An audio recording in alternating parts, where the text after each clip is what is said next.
So I was adopted into the Dayton community 10 years ago. And one of the first people who introduced me to Dayton and the arts community was Peter Cam, one of the on-air talent on Saturday mornings, with among the most pleasant English accents you could ever ask for. And Peter encouraged me to take a listen to WDPR. And I would say that I haven't looked back or listened much elsewhere. Every morning I get in the car, I tune in. I know that, especially with a 4 and a 2-year-old, my kids aren't going to be scared about what they're hearing on the radio. And it's a great way to provide some background music as we have some morning conversations.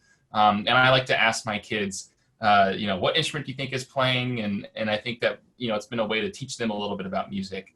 I think every year participating in the instrument drive, I think, is a great way to extend the gift of music to students in the Miami Valley. I think at this point, there's been over 600 instruments donated to students. And what a joy that is, that we can be a part of extending music to the young people in our area.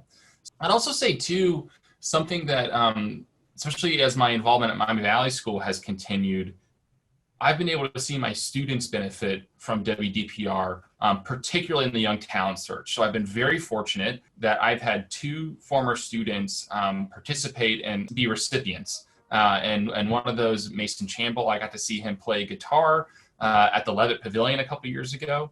And then another one of my former students, Ryan Wood, who just graduated from Harvard this past semester, was also a recipient as a pianist. And so that's been really neat to see it, impact my life, my colleagues' lives, and also my students, the people I interact with most.